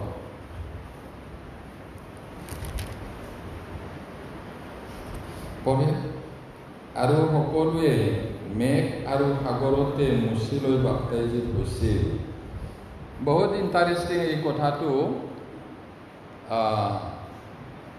তেজ উলিওৱা নহ'লে পাপ মোচন নহয়, এই কথাটো ইব্ৰী 10 অধ্যায় 22 পদত লিখা আছে। আৰু সেই ইছৰাইলবিলাক মিছৰ দেশত 400 বছৰ বন্দী হৈ আছিল। একচুৱেলি সেই কথাটো আব্ৰাহামক ঈশ্বৰে কৈছিলে, তোমাৰ ঔৰসত এটা ল'ৰা জন্মিব আৰু তেওঁৰ পৰা বহুত বংশ উৎপন্ন হ'ব তৰাবোৰৰ দৰে, আৰু তোমাৰ বংশটো পৰদেশত পৰজাতিৰ গোলাম হ'ব লাগিব 400 বছৰ, আৰু যিবিলাকে গোলাম খটাব মই সেই জাতিক বিচাৰ কৰিম আৰু এদিন মই উলিয়াই আনিম। এই বুলি কোৱাটো সঁচাকৈ বহুত দিনৰ পিছত ইছাহাক জন্মিল। ইছাহাকৰ পিছত জাকুব আৰু এছৌ আৰু জাকুব জন্মিল, কিন্তু ঈশ্বৰে জাকুব লাইনটো বাছি ল'লে। জাকুবৰ বংশটো তাত মিছৰত 430 বছৰ একচুৱেলি, তাৰপিছত প্ৰায় 20 লাখ মান মানুহ তাৰ পৰা উদ্ধাৰ কৰিলে মচিৰ থ্ৰুৱেদি। ঈশ্বৰে মচিক লিডাৰ হিচাপে পঠালে। এতিয়া মচিয়েহে উলিয়াই আনিলে এনেকুৱা নহয়, মচিয়ে ঈশ্বৰৰ হৈ আন্দোলন কৰিলে। তাৰপিছত আন্দোলন কৰি কৰি কৰি লাষ্টত প্ৰথমে জন্ম হোৱা ল'ৰাটো মৰিব বা ছোৱালীটো, যিকোনো মানুহ হওক জীৱ জন্তু হওক, প্ৰথমে মাৰ পৰা জন্ম হোৱাটো মৰিব। ইছৰাইলৰ যাতে কোনেও নমৰে সেইটো কাৰণে এটা মতা ভেড়া, এবছৰীয়া হ'ব লাগিব, ভেড়া হওক ছাগলী হওক, মতা হ'ব লাগিব, একো দাগ থাকিব নালাগে, বধ কৰি এইটো তেজটো দুৱাৰৰ চৌকাঠত লগাব লাগে 3 জাগা, আৰু মৃত্যুদূত আহিলে সেই তেজটো দেখি সেই ঘৰটো পাৰ হৈ যাব, নমৰিব। এইদৰে ইছৰাইলে ৰক্ষা পালে, আৰু সেইদিনাখন ৰাতিয়ে খেদি পঠালে। কিহৰ পৰা উদ্ধাৰ পালে তেওঁলোকে? সেই ভেড়াৰ তেজেৰে। আৰু সেই ভেড়াটোৱে যীচুক আঙুলিয়াই দিছে, এদিন ত্ৰাণকৰ্তা আহিব, এইটো এইদৰে ওলমিব। 3 জাগাত গজাল পিন্ধিছিলে, একজেক্টলি কেনেকৈ কৈ পঠাইছে ঈশ্বৰৰ কথা। তাৰপিছত তেওঁলোকে ভেড়াৰ তেজেৰে উদ্ধাৰ পাই পিনি আহিলে। এতিয়া চব সাগৰটো দুভাগ হ'ল, মেঘত আৰু সাগৰত মুচিলে বাপ্তাইজিত হ'ল বুলি কয়। প্ৰথমটো পৰিত্ৰাণ পাব লাগিব, তাৰপিছতহে বাপ্তিস্মা। প্ৰথমত মিছৰৰ পৰা তেওঁলোকে উদ্ধাৰ পালে, তাৰপিছতহে সাগৰত বাপ্তিস্মা, আৰু মেঘটো তেওঁলোকৰ ওপৰত আছিলে।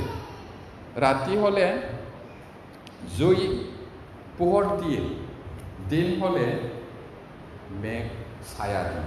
কিমান দয়ালু নহয় জানো? কেলে 20 লাখ মানুহ, গছ নাই, কিবা নাই মৰুভূমিত। গৰু ছাগলী ভেড়া পোৱালি জন্মিলে মৰুভূমি মৰি যাব, আৰু ল'ৰা ছোৱালী মৰি যাব। এইটো কাৰণে ছায়া দিয়ে দিনত। আকৌ ৰাতি টৰ্চ নাই, হেঁচাক নাই। হেঁচাক বুলি কৈছিলে আগতে পাম দিয়া। আজিকালি ল'ৰা ছোৱালীবিলাক নাজানিব চাগে। এনেকুৱা টিউব লাইট নাই তেতিয়া, জংঘলত ইলেক্ট্ৰিচিটিও নাই, একো নাই। পোহৰ দিয়ে। কিমান আছে। এইদৰে তেওঁলোকে মেঘত আৰু সাগৰতে মুচিলে বাপ্তাইজিত হৈছিল কৈছে।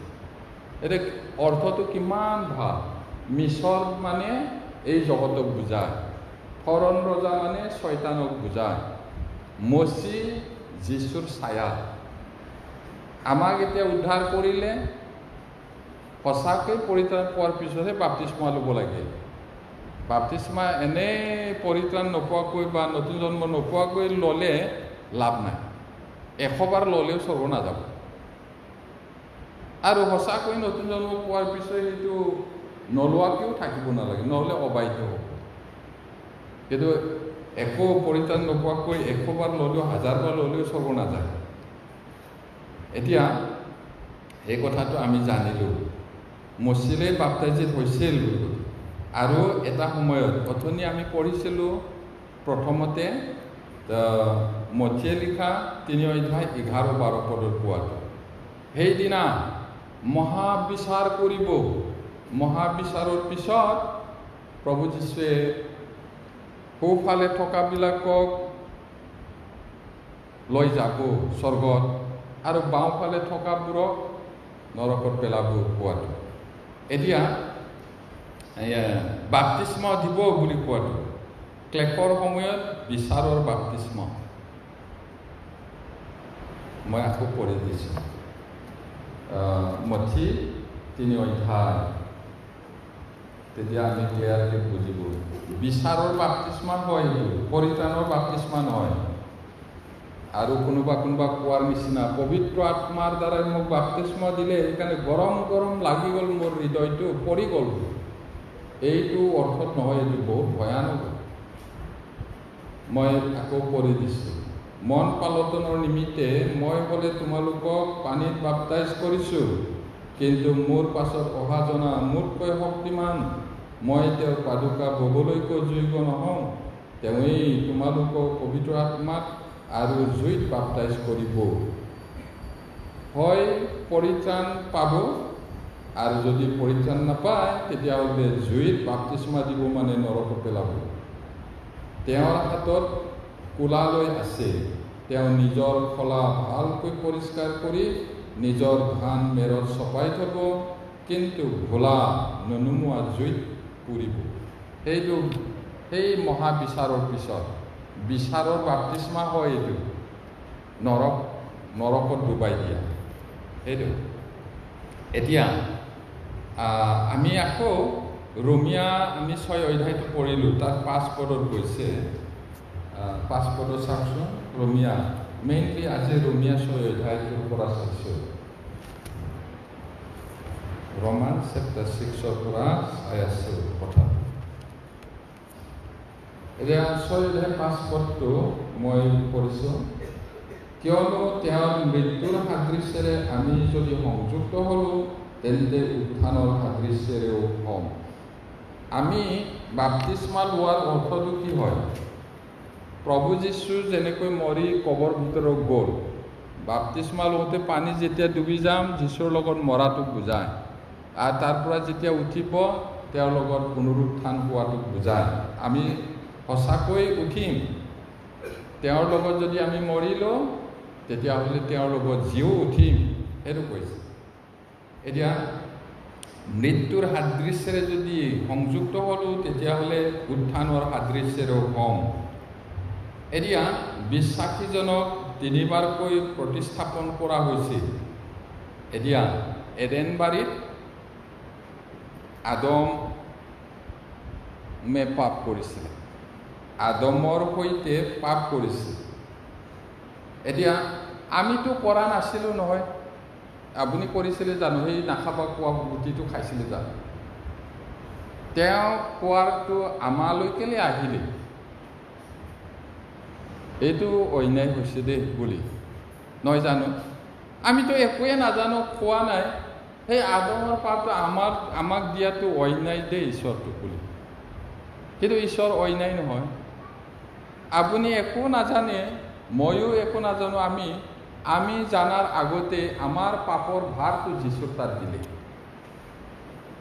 আদমৰ পৰা আমি নাজানিয়েই পাপী হলো আৰু আমি নাজানোতে আমাৰ পাপটো যীশুৰ তাত দি দিলে নহ'লে সেইটো নকৰিলে ঈশ্বৰ অন্যায় বুলি ক'ব পাৰিলেহেঁতেন আপুনিও জনা নাই ময়ো জানা নাই তেতিয়াই আমাৰ পাপটো যীশুৰ তাত দিলে সেইটো এতিয়া ক্ৰুচলৈ য'ত তেওঁ খ্ৰীষ্টৰ সৈতে মৃত্যুবৰণ কৰিলে আমিও খ্ৰীষ্টৰ লগত মৰিলোঁ আৰু মৈদামত য'ত তেওঁ খ্ৰীষ্টৰ সৈতে উঠিছিল তেওঁ যেনেকৈ মৰাৰ পৰা জি উঠিল আমিও উঠিলোঁ আমি যদি খ্ৰীষ্টৰ লগত মৰিলোঁ তেতিয়াহ'লে খ্ৰীষ্টৰ লগত জি উঠিম উঠিলোৱেই কৈছে এতিয়া আমি এতিয়া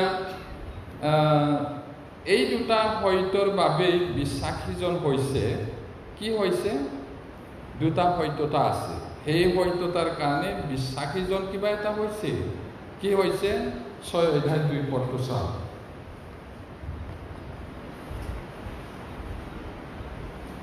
6 অধ্যায় 2 পদ মই পঢ়িছোঁ পাপৰ সম্বন্ধে মৰা যি আমি তাত আৰু কেনেকৈ জীয়াই থাকিম এতিয়া কথাটো নাজানানে বুলি বহুতবাৰ প্ৰশ্ন কৰাটো পৌলে যি মণ্ডলীত শুভবাৰ্তা প্ৰচাৰ কৰি মণ্ডলী স্থাপন কৰিছিলে তেওঁ দিনে নিশাই শিক্ষা দিছিলে আৰু কেতিয়াবা তেওঁ বহুত কান্দিছিলে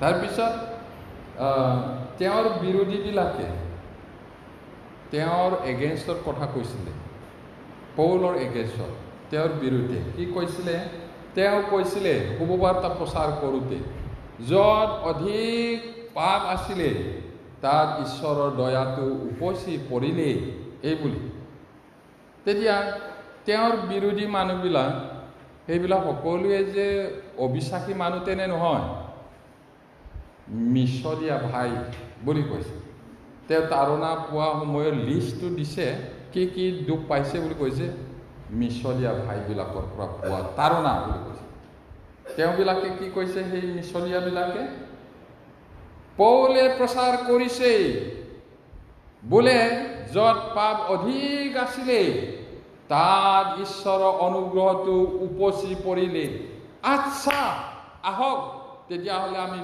বেছি পাপ কৰিম যাতে অনুগ্ৰহটো উপচি পৰে এইদৰে কৈছে ওপৰত পঢ়িলে আমি পাম তেতিয়া পৌলে খণ্ডন কৰিবলৈ এইটো refute in order to refute Paul was writing this letter to Romans সেইটো খণ্ডন কৰিবৰ কাৰণে এতে এক পদত আমি পাইছোঁ তেন্তে আমি কি কম What shall we say সেইটো কৈছে অনুগ্ৰহ অধিক হ'বলৈ পাপ কৰি থাকিম নে এনে নহওক বহুত ষ্ট্ৰং ৱৰ্ড হয় এইটো সেই বিৰোধীবিলাকক খণ্ডন কৰিবৰ কাৰণে কৈছে আৰু এতিয়া আকৌ কি বুজাইছে ইয়াত 2 পদত পাপৰ সম্বন্ধে মৰা যি আমি পাপ কৰিবলৈ হ'লে I have died to sin এনেকা বুলি নিজকে কাউণ্ট কৰিব লাগে পাপ কৰিবলৈ হ'লে মই মৰিলোঁ মই মৰা মানুহটো কেনেকৈ আৰু পাপ কৰিম এই বুলি ভাবিব লাগে কৈছে তাৰপিছত আমি তাত আৰু কেনেকৈ জীয়াই থাকিম পাপ কৰিবলৈ মৰিলোঁ ভাল কাম কৰিবলৈ জীয়াই আছোঁ তেতিয়াহ'লে মই কেনেকৈ আকৌ তাত পাপটো কৰিম এই বুলি নিজকে হিচাপ কৰিব লাগে এইটো কৈছে তাৰপিছত 7 পদত চাওক একেটা অধ্যায়ৰে 7 পদ কিয়নো যিজন মৰিল তেওঁ পাপৰ পৰা মুক্ত হৈ ধাৰ্মিক বুলি গণিত হ'ল মৰাৰ পিছত পাপৰ পৰা মুক্ত হ'ল, ধাৰ্মিক হ'ল বুলি কৈছে। এতিয়া মই কোৱা কথাটো কি হয়, এই দুটা সত্যতাৰ বাবে বিশ্বাসীজন কি হ'ল, পাপৰ বাবে মৰিলে, পাপৰ পৰা মুক্ত হ'ল। পাপ কৰিবলৈ হ'লে মৰিলোঁ আৰু মই পাপৰ পৰা মুকলি হ'লোঁ। সেইটো এতিয়া মৃত্যুয়ে সকলো বাধ্যবাধকতা বাতিল কৰে। ক'ৰবাত যদি লোন লৈছিলে, কিবা লৈছিলে, মৰিলে মানুহটো কি ক'ৰ পৰা পাব আৰু? স্বামী স্ত্ৰী বিবাহিত হ'লে আইনমতে এক হয়, কিন্তু স্বামী মৰিলে বা ভাৰ্যা মৰিলে আইনৰ পৰা স্বাধীন হ'ল। এতিয়া যাক বিয়া পাতিবলৈ মন হয় পাৰিব আৰু মিলা হ'লে। আৰু নতুন জন্ম পোৱাবিলাকো কৈছে, ভাই যদি হয় বিশ্বাসী ভনীৰ লগত, ভনী যদি হয় বিশ্বাসী ভাইৰ লগত, সেইটো কৈছে, স্বাধীনতা হৈ গ'ল। কিন্তু স্বামীয়ে জীয়াই থাকোঁতে অন্য পুৰুষৰ যদি হয় আইনমতে ব্যভিচাৰী হ'ব। মৃত্যু হ'লে সেইটো স্বাধীন হ'ল। আমি মৃত্যু হ'লোঁ, পাপৰ পৰা মুকলি হ'লোঁ। ইয়াত পাপক এজন নিষ্ঠুৰ অত্যাচাৰী ব্যক্তি হিচাপে দেখুওৱা হৈছে, যিয়ে নিজৰ প্ৰজাক সকলো সহনশীলতাৰ বাহিৰত কৰ আৰোপ কৰে। এতিয়া পাপক এনেকুৱা মানুহ নিচিনা, ব্যক্তি নিচিনা দেখুওৱা হৈছে। সেই কিছুমান নিষ্ঠুৰ শাসনকৰ্তা আছে, ছাবজেক্ট মানে জনসাধাৰণ, ৰাইজে সহিব নোৱাৰা খাজনা, টেক্স ভৰিবলৈ দিয়ে, তেনেকুৱা বুলি কৈছে এই পাপটো। এইটো দেখুৱাইছে। এতিয়া লোভক পৰাস্ত কৰাৰ একমাত্ৰ উপায় হ'ল মৃত্যু। জীয়াই থাকে মানে লোভটো থাকিব, থাকে না নাই? সেই তাক কণ্ট্ৰল কৰিবলৈ হ'লে মৃত্যু হ'ব লাগিব। মৰিলে আৰু নাই আৰু। গতিকে আমি মৰা মানুহটো আৰু কেনেকৈ পাপ কৰিব নোৱাৰে, সেইটো কৈছে। এতিয়া ইয়াৰ ফলত পাপৰ শৰীৰটো নিষ্ক্ৰিয় হৈ পৰে। মানে যদি মৃত্যু হয় তে নিষ্ক্ৰিয় হয়, কিন্তু আঁতৰোৱা নহয়। এতিয়া আমি পাপৰ সম্বন্ধে মৰিলোঁ বুলি ক'লেও আমাৰ পাপ স্বভাৱটো একেবাৰে ধুই পিনি নাইকিয়া কৰিলে এনেকুৱাটো কোৱা নাই। কণ্ট্ৰলতহে থাকে আৰু নিষ্ক্ৰিয় হৈ। আৰু ইয়াক শক্তিহীন কৰি তোলা হয়, শক্তিটো হ্ৰাস কৰি দিয়া হয়। এফিচিয়াছ 4:22-24। Ephesians chapter 4 verse 22-24.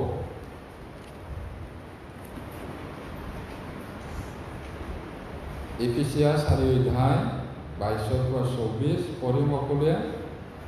অৰ্থাৎ প্ৰবঞ্চনাৰ কুঅভিলাষৰ দৰে নষ্ট হৈ যোৱা পুৰাতন পুৰুষক পূৰ্বকালৰ আচাৰৰ কথাত সলাই থৈ নিজ নিজ মনৰ আত্মা নতুন কৰা হৈ সত্যতাৰ, ধাৰ্মিকতা আৰু পবিত্ৰতাৰ ঈশ্বৰৰ প্ৰতিমূৰ্তিৰ দৰে সৃষ্ট হোৱা নতুন পুৰুষক পিন্ধিবলৈ তোমালোকে শিক্ষা পালা। ইমান আচৰিত কথা ইয়াতে কৈছে। কেনেকুৱা কুঅভিলাষ, ঠগবাজ, কুঅভিলাষ, এইবোৰ নষ্ট হৈ যোৱা পুৰণি পুৰুষক আগৰ আচাৰ ব্যৱহাৰৰ দৰে এইটো কি কৰিব লাগে, সলাই থ'ব লাগে। এইটো কৈছে। পুৰণি হৈ গ'লে কাপোৰটো, চোলাটো বা যিকোনো কাপোৰ এইটো পেলাই থোৱাৰ দৰে আমাৰ আগৰ পুৰণি স্বভাৱটো এৰিব লাগে। এইটো কৈছে, নকৰিবা। তাৰপিছত কি কৰিব লাগে তেতিয়াহ'লে? নিজ নিজ মনৰ আত্মাত নতুন কৰা হ'ল। এতিয়া অন্য মানুহে অন্য মানুহৰ সলনি কৰিব নোৱাৰে। এতিয়া আপুনিহে নিজে নতুন মন কৰাৰ দ্বাৰা আন ৰূপ ধৰিব লাগে কৈছে। মানুহৰ হৃদয়ৰ দুৱাৰটো বাহিৰৰ পৰা নাই, গীৰ্জাঘৰৰ নিচিনা দৰ্জা তলাটো খুলিলে মেল খাই গ'লে এনেকুৱা নহয়। মানুহে মানুহৰ হৃদয়ৰ দুৱাৰটো খুলিব নোৱাৰে, ঈশ্বৰেও নোৱাৰে। আপুনি খুলিব লাগিব ভিতৰৰ পৰা। সেইকাৰণে টুকুৰিয়াই থাকোঁ কৈছে নহয়। চোৱা, মই দুৱাৰত থিয় হৈ টুকুৰিয়াই থাকোঁ, কোনোৱে যদি মোৰ মাত শুনি দুৱাৰ মেলে, মই তেওঁৰ তাত সোমাই তেওঁৰে সৈতে ভোজন কৰিম, তেওঁ মোৰে সৈতে ভোজন কৰিব। সেইটো কৈছে প্ৰকাশিত বাক্য 3:20। সেইটো গতিকে ইয়াক কি কৰিব লাগে? নিজ নিজ মনৰ আত্মা নতুন কৰা হ'ল। নতুন মন কৰাৰ দ্বাৰা আন ৰূপ ধৰা বুলি কৈছে ৰোমিয়া 12:2। এতিয়া সত্যতাৰ ধাৰ্মিকতা আৰু পবিত্ৰতাত ঈশ্বৰৰ প্ৰতিমূৰ্তিৰ দৰে সৃষ্টি হোৱা নতুন পুৰুষক, আমাৰ পুৰণি পুৰুষ মানে আদমৰ পৰা পাই অহা পাপ স্বভাৱ, সেইটো মালিক আছিলে, সেইটো এৰিলোঁ আমি। এতিয়া নতুন পুৰুষ মানে ঈশ্বৰৰ স্বভাৱ, সেইটো শিক্ষা পালা বুলি কৈছে, জানিলা তোমালোকে। এতিয়া কলচীয়া 3:9-10। Colossians chapter 3 verse 9 and 10. 9 and 10 পঢ়িম সকলোৱে। ইজনে সিজনক মিছা কথা নকবা, কিয়নো তোমালোকে তাৰ কৰ্মে সৈতে পুৰাতন পুৰুষক ফটা বস্ত্ৰস্বৰূপে উলুকাই পেলালা, আৰু যি নতুন পুৰুষ নিজ সৃষ্টিকৰ্তাৰ প্ৰতিমূৰ্তিৰ দৰে তত্ত্বজ্ঞানৰ নিমিত্তে নতুন কৰা হ'ব লাগিছে, তাক পিন্ধিলা। ইমান ক্লিয়াৰকৈ কৈছে। প্ৰিয়সকল, আপুনি সঁচাকৈ পুৰণি পোচাকটো সলাই থলেনে নে নাই থোৱা? আপুনিহে জানে, মই নাজানো, বেলেগেও নাজানে। ইজনে সিজনক মিছা কথা নকবা। ছলবাদী জীৱা ঈশ্বৰে ভাল নাপায়। ছলবাদী মানে ঠগাটো, প্ৰবঞ্চকবিলাকৰ জীৱাটো বহুত মিঠা কৈছে, লিপ লিপ লিপ লিপ জীৱাটো সাপৰ নিচিনা। অতিশয় সুৰ টানি মিঠা মিঠা কৈছে যদি ৰহস্য আছে হ'ব। আপোনালোকে জানে জীৱনত এবাৰ নহয় দুবাৰ কেতিয়াবা ঠগ খাইছেনে নাই? ঠগ খালে শিকিব, নাই খোৱা যদি একবাৰ খালে শিকিব। এতিয়া পুৰাতন পুৰুষক ফটা বস্ত্ৰৰ দৰে হলুকাই পেলালা। পেলাইছেনে নাই? পেলোৱা নাই যদি পেলাব লাগিব। এইটো তাৰপিছত আৰু যি নতুন পুৰুষ মানে প্ৰভু যীশু নিজ সৃষ্টিকৰ্তাৰ প্ৰতিমূৰ্তিৰ দৰে। আমাক ঈশ্বৰে নিজক চাই পিনি বনাইছে। নিজক চাই পিনি মানে এইটো আকৌ এনেকৈ নুবুজিব, ঈশ্বৰৰ এটা নাক আছে, দুটা চকু, হাত আমাৰ নিচিনা ভৰি, এইটো চাই বনাইছে বুলি এনেকুৱা যদি ভাবে, এইটো ভুল হ'ব। তেতিয়াহ'লে কেলে ঈশ্বৰে নিজক চাই পিনি বনাইছে? ঈশ্বৰ আত্মা, মানুহটো আত্মিক প্ৰাণী। ঈশ্বৰ ন্যায়বান, মানুহো ন্যায়বান আছিলে। ঈশ্বৰ প্ৰেম, মানুহকো প্ৰেম দিছিলে। সেই সকলো গুণটো যেতিয়া নেখাবা বুলি কোৱা গছৰ ফলটো খালে, সেইদিনাই খতম, মৰি থাকে। ঈশ্বৰৰ লগত যিটো ৰিলেশ্যন, সেইটো ছিগি থাকিলে নেটৱৰ্ক, মৃত্যু। এতিয়া সেইটো আকৌ নতুন কৰা হ'ব লাগিছে। দিনে দিনে হৈ গৈ আছে। আমি দিনে দিনে প্ৰভু যীশুৰ নিচিনা হোৱাটো ঈশ্বৰে বিচাৰে। এইটোৰ কাৰণে আমি এইটো প্ৰেক্টিচ কৰিব লাগিব জীৱনত। যীশুত নিজক পাপৰ উদ্দেশ্যে মৰা, কিন্তু ঈশ্বৰৰ উদ্দেশ্যে জীয়া বুলি গণ্য কৰা। এইটো 11-12 পদত, 6-11-12 পদত আমি পাওঁ। ইয়াৰ অৰ্থ কেৱল যে বিশ্বাসৰ দ্বাৰা আমি কোনো ব্যক্তিগত অনুভৱ নিৰ্বিশেষে এই তথ্যসমূহৰ ওপৰত কাম কৰিব লাগে। এতিয়া আমি কিবা এটা যদি কৰোঁ, কিবা এটা লাভ কৰিবলৈহে কৰোঁ, নহয় জানো? আপোনালোকে যদি কল ৰুয়ে, কলটো যদি গুটিয়ে নিদিয়ে, পোখাই নেমেলে, কি কৰিব? উঘালি পেলাব, নহয় জানো? নাৰিকল ৰুইছে 10 বছৰ 20 বছৰ হৈ গ'ল, এটাও গুটি নাই, সেই কাটি পেলোৱা, কাটি পেলাও। গাই গৰু কিনিছে, 10 বছৰ হৈ গ'ল, গাইটো পোৱালি দিয়ে, আধা পোৱাও নিদিয়ে, খীৰাবলৈ গ'লে লাট মাৰি দিয়ে, বিক্ৰী কৰি দিয়ে। কলম কিনিছে, একবাৰ অকণমান লিখে, একবাৰ লিখে, দে পেলাই পিনি নতুন ল'ব না, সেইটোকে কৰি থাকে, নকৰে। আমি নকৰোঁ।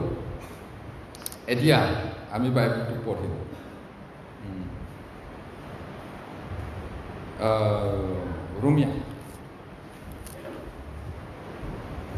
ৰোমিয়া 6 অধ্যায়, Romans chapter 6, 16 পৰা অলপ দীঘলীয়া। মই কৈ গৈ আছোঁ 16 পৰা। মৃত্যুৰ কাৰণে পাপৰ নাইবা ধাৰ্মিকতাৰ নিমিত্তে আজ্ঞা পালনৰ, এই উভয়ৰ যিটোত তোমালোকে নিজক আজ্ঞা পালনৰ অৰ্থে দাসৰূপে সমৰ্পণ কৰা, সেইটোৰ আজ্ঞা পালন কৰি যে তাৰ দাস হোৱা, ইয়াক তোমালোকে নাজানানে? এতিয়া যিটোৰ কথা মানি কাম কৰে তাৰে দাস হয়। পাপৰ কথা মানি যদি পাপে কৰি থাকে, পাপৰ দাস হয়। এতিয়া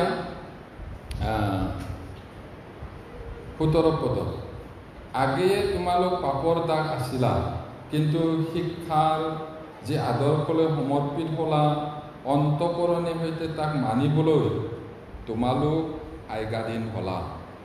এতিয়া আগতে পাপৰ দাস আছিলোঁ, এতিয়া শিক্ষাৰ আদৰ্শলৈ আমি সমৰ্পিত হ'লোঁ, অন্তৰে সৈতে তাক মানিবলৈ আমি আজ্ঞাধীন হ'লোঁ। এতিয়া 18 পদত পাপৰ পৰা মুক্ত হৈ যে ধাৰ্মিকতাৰ দাস হ'লা। অথনি ক'লোঁ আমি পাপলৈ মৰিলোঁ, পাপৰ পৰা আমি মুক্তি পালোঁ আৰু আমাক মুক্ত কৰা হ'ল। এতিয়া আমি পাপৰ দাস নহওঁ, ঈশ্বৰৰহে দাস হৈছোঁ। এতিয়া ধাৰ্মিকতাৰ দাস হৈছোঁ, তাৰ কাৰণে ঈশ্বৰৰ ধন্যবাদ হওক বুলি কৈছে। এতিয়া 19 পদত, তোমালোকৰ মাংসৰ দুৰ্বলতাৰ কাৰণে মই মানুহৰ দৰে কৈছোঁ, কিয়নো তোমালোকে যেনেকৈ পূৰ্বে অধৰ্মৰ কাৰণে নিজ নিজ অংগ প্ৰত্যংগবোৰক অভুচিতা আৰু অধৰ্মলৈ দাসস্বৰূপে সমৰ্পণ কৰিছিলা, তেনেকৈ এতিয়া পবিত্ৰতা লাভৰ কাৰণে নিজ নিজ অংগ প্ৰত্যংগবোৰক দাসস্বৰূপে ধাৰ্মিকতালৈ সমৰ্পণ কৰা। ইয়াতে মানসিক দুৰ্বল হোৱাৰ কাৰণে মই মানুহৰ দৰে কথাটো কৈছোঁ বুলি কৈছে পৌলে। মানুহৰ দৰে কৈছোঁ। আগতে অধৰ্মৰ কাৰণে নিজৰ হাত ভৰি অংগ প্ৰত্যংগবোৰ অপবিত্ৰতালৈ সমৰ্পণ কৰি দিছিলে, দাস হৈছিলোঁ। এতিয়া পবিত্ৰ হ'বলৈ, পবিত্ৰতা লাভ কৰিবলৈ নিজৰ নিজৰ অংগ প্ৰত্যংগবোৰক দাসস্বৰূপে ধাৰ্মিকতাৰ কাৰণে সমৰ্পণ কৰা।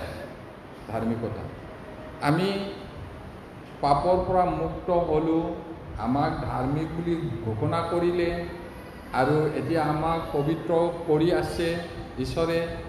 এতিয়া ঈশ্বৰৰ ধাৰ্মিকতাৰ কাৰণে, ভাল কামৰ কাৰণে আমাৰ অংগ প্ৰত্যংগবোৰক সমৰ্পণ কৰিব লাগে। সেইটো সমৰ্পণ কৰা 20 পদত, কাৰণ যেতিয়া তোমালোক পাপৰ দাস আছিলা, তেতিয়া ধাৰ্মিকতাৰ সম্বন্ধে স্বাধীন আছিলা। পাপৰ দাস হোৱা সময়ত ধাৰ্মিকতা ধৰ্ম কৰ্ম কৰিবলৈ স্বাধীন আছিলে, নকৰিলেও চলে। এই পাপৰ দাস, তেতিয়া তোমালোক ফ্ৰীডম আছিলা বুলি কৈছে। কিন্তু এতিয়া তেন্তে যি যি বিষয়ত এতিয়া তোমালোকে লাজ পাইছা, তেতিয়া সেইবোৰত তোমালোকৰ কি ফল আছিল? কিয়নো সেইবোৰৰ শেষ মৃত্যু। পৰিত্ৰাণ পোৱা, নতুন জন্ম পোৱা কিছুমানে আগৰ কথাবিলাক মনত পৰিছে, আমি কি কৰিছিলোঁ এইবুলি লাজ পাইছিলে। এতিয়াও কিছুমান ভাইবিলাকে কোৱা শুনো, আগতে এনেকুৱা খাইছিলোঁ, এনেকুৱা কৰিছিলোঁ, এনেকুৱা বেয়া কাম কৰিছিলোঁ। এদিন এজনে ধুনীয়াকৈ হাঁহিব দিছিলে, মই ঈশ্বৰৰ নাজানাও, মই বাগানৰ পৰা চাহপাত ইমান চুৰ কৰিলোঁ বুলি। এইটো বৰ বেয়া, এনেকুৱা লাজ পায়, এইটো কৈছে। তাত কি লাভ আছিলে? সেইটো কৰি কৰি লাষ্টত কি পাইছিলে? মৃত্যু। কি লাভ বুলি কৈছে। এতিয়া কিন্তু এতিয়া তোমালোক পাপৰ পৰা মুক্ত হৈ ঈশ্বৰৰ দাস হোৱা, তোমালোকে পবিত্ৰতা লাভলৈ ফল পালা আৰু তাৰ এক অনন্ত জীৱন। কিমান ধুনীয়াকৈ কৈছে ইয়াত। এতিয়া আমাৰ কথাই কৈছে, পাপৰ পৰা মুক্ত হৈ ঈশ্বৰৰ দাস হ'লোঁ আৰু আমি পবিত্ৰতা লাভ পাবলৈ ফল পাইছোঁ, আৰু সেইটো কি হয়? শেষত অনন্ত জীৱন। এতিয়া আমি ফল উৎপন্ন কৰাটো ঈশ্বৰৰ ইচ্ছা। পাপৰ পৰা মুক্ত হ'লোঁ, ঈশ্বৰৰ দাস হ'লোঁ, আৰু আমাক যে তেওঁ কিনিলে নিজৰ জীৱনটো দি, কিবা এটা আশা কৰি আমি যেন পবিত্ৰ হৈ যাম আৰু ঈশ্বৰক গৌৰৱ কৰোঁ আৰু পৰস্পৰ প্ৰেমেৰে থাকি ঈশ্বৰক যেন প্ৰকাশ কৰোঁ, আৰু অনেক বিষয় আছে। সেইটোৰ কাৰণে তেওঁ আমাক উদ্ধাৰ কৰিছিলে। আমি ফল উৎপাদন কৰাটো তেওঁ বিচাৰে। খেতিয়কে যেনেকৈ ফলৰ আশাত খেতি কৰে, আমাকো ফল পাবৰ কাৰণে তেওঁ উদ্ধাৰ কৰিলে। ইছৰাইলক তেওঁ বহুত বেয়াকৈ গালি দিছিলে ঈশ্বৰে। মই ভাল আঙুৰৰ লতা, দ্ৰাক্ষাৰ লতা বুলি আনি ৰুলোঁ, তাৰপিছত শিলবোৰ গুচাই ভালকৈ খানি ৰুলোঁ, আৰু চাৰিওফালে বেৰা দিলোঁ, আৰু টঙিও সাজিলোঁ, ৰসটো পেৰিবৰ কাৰণে পেৰাশালো বনালোঁ। ভাল ফল আশা কৰোঁতে কৰোঁতে কেনেকৈ বনৰীয়া দ্ৰাক্ষালৈ ৰূপান্তৰ হ'ল বুলি ইছৰাইলক দ্ৰাক্ষালতা মানে আঙুৰৰ লগত তুলনা কৰিছে। ভাল আঙুৰ বুলি আনি ৰুইছিলোঁ, মানে ইছৰাইলত এই কনান দেশত আনি তেওঁলোকক থৈছিলে। পিছত ফল আশা কৰি কৰি একো নাপালে, মানে ঈশ্বৰক বিশ্বাস কৰিব, ঈশ্বৰক বাধ্য হ'ব বুলি আশা কৰোঁতে কৰোঁতে সিহঁতে ক'ত ঈশ্বৰক বাধ্য হ'ব? দেৱতা পূজা কৰিলে, ঈশ্বৰৰ পৰা আঁতৰি গ'ল, বনৰীয়া গুটিহে হ'লচোন, এই বুলি কৈছে। এতিয়া আমাৰ পৰা কি ভাল ফল আশা কৰিছে? তেওঁ নিজৰ জীৱনটোকে দিলে ভাল ফল আশা কৰি। আমি যদি বনৰীয়া গুটি দিওঁ, আশীৰ্বাদৰ পৰা বঞ্চিত হওঁ। তেওঁ দুখ পাব আমি যদি ফল উৎপন্ন নকৰোঁ, সেইটো কৈছে। এতিয়া আমাৰ শেষ ফলটো হ'ল অনন্ত জীৱন। আমি পালোৱেই, গতিকে আমি ফল উৎপন্ন কৰিব লাগে। এতিয়া আমি আমাৰ শৰীৰৰ অংগবোৰক অধাৰ্মিকতাৰ আহিলা হিচাপে এৰি দিয়া উচিত নহয়। এই বৰ্তমান যুগত আমাৰ হাত, ভৰি, মুখ এইবিলাক বেয়া কামৰ কাৰণে এৰি দিব নালাগে, অধাৰ্মিকতাৰ কাৰণে এৰি দিব নালাগে, এইটো বন্ধ কৰিব লাগে। এইটো ঈশ্বৰৰ ইচ্ছা। দ্বিতীয়তে, আমি এবাৰৰ বাবে আমাৰ শৰীৰৰ অংগবোৰক ধাৰ্মিকতাৰ আহিলা হিচাপে সমৰ্পণ কৰিব লাগিব। কিছুমান আছে নহয় জানো, আপোনালোকেও জানে, সান্তনা বাক্য ক'বলৈ হ'লে একো এটা নোলায়। সান্তনা বাক্য আৰু ঈশ্বৰৰ বিষয়ে কিবা এটা ইনভাইট কৰিবলৈ, ভালকৈ ক'বলৈ কথাটো নোলায়। বেয়া কথা ক'বলৈ হ'লে ইমান কথাবিলাক ওলায়, কাজিয়া কৰিবলৈ হ'লে। কেনেকুৱা? আমি নিজক পৰীক্ষা কৰি চাওঁ হওক প্ৰিয়সকল। ভাল কামৰ কাৰণে আমাৰ শৰীৰ, জিভা এইবিলাক ঈশ্বৰক দিব লাগে। ইয়াতে কৈছে তোমালোকে আজ্ঞা মানি চলা ঈশ্বৰৰ কথাটো মানি চলা বুলি কৈছে। আমি কাৰ আজ্ঞা পালন কৰিব লাগে? খ্ৰীষ্টিয়ানে নিজৰ নতুন প্ৰভুৰ আজ্ঞা পালন কৰিব লাগে আৰু নিজৰ পুৰণি প্ৰভুক আওকাণ কৰিব লাগে। পুৰণি পুৰুষ মানে সেই পাপ শয়তানক আমি আওকাণ কৰিব লাগে। নতুন পুৰুষ প্ৰভু যীশুক মানি চলিব লাগে। মই আকৌ পঢ়ি দিছোঁ ৰোমান্স চেপ্টাৰ 6:16 মৃত্যুৰ কাৰণে পাপৰ নাইবা ধাৰ্মিকতাৰ নিমিত্তে আজ্ঞা পালনৰ এই উভয় যিটোত তোমালোকে নিজক আজ্ঞা পালনৰ অৰ্থে দাসস্বৰূপে সমৰ্পণ কৰা, সেইটোৰ আজ্ঞা পালন কৰি যে তাত দাস হোৱা, ইয়াক তোমালোকে নাজানা? যদি পাপ কৰে তেতিয়াহ'লে পাপৰ মালিক শয়তানৰ দাস হ'ব। আৰু ধাৰ্মিকতা কাম কৰিবলৈ যদি নিজকে সমৰ্পণ কৰে আৰু মানি চলে তেতিয়াহ'লে প্ৰভু যীশু ধাৰ্মিকতাৰ কাম কৰা হ'ব, প্ৰভু যীশুৰ দাস হ'ব। সেইটো কৈছে। আমি এটা সময়ত দুজনাগৰাকীক খাটিব নোৱাৰোঁ। প্ৰভু যীশুৱে কৈছিলে এবাৰতে ধন আৰু ঈশ্বৰ এই দুজনৰ সেৱা কৰিব নোৱাৰি। এজনক ভাল পাব, আনজনক সেউজ্ঞান কৰিব, এই বুলি কৈছে।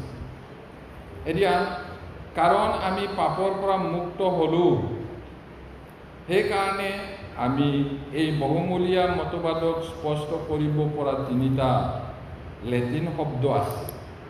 লেটিনত থিঅলজিকেল টাৰ্মছ আছে তিনিটা। আমি যে পাপৰ পৰা মুক্তি হ'লোঁ আৰু কি কৰিব লাগে সেইটো। এতিয়া এইটো লেটিন থিঅলজিকেল টাৰ্মছটো কৈছে, ইয়াতে মই সিহঁতৰ কথাটো উচ্চাৰণ কৰিব নোৱাৰোঁ ইমান। তো আমাৰ অসমীয়াত এইটো কৈছে, পাপ নকৰিবলৈ সক্ষম নহয়। নতুন জন্ম পোৱাৰ আগত মানুহ পাপ নকৰাকৈ থাকিব নোৱাৰে, পাপ কৰিবই কৰিব সেইটো। এতিয়া ইয়াৰ দ্বাৰা তেওঁলোকৰ পৰিত্ৰাণৰ আগত বিশ্বাসীসকলক বুজোৱা হয়। এইটো নান পচে নান পিকেৰ বুলি কৈছে, লেটিন ভাষা। তাৰপিছত পচ নান পিকেৰ মানে পাপ নকৰিবলৈ সক্ষম।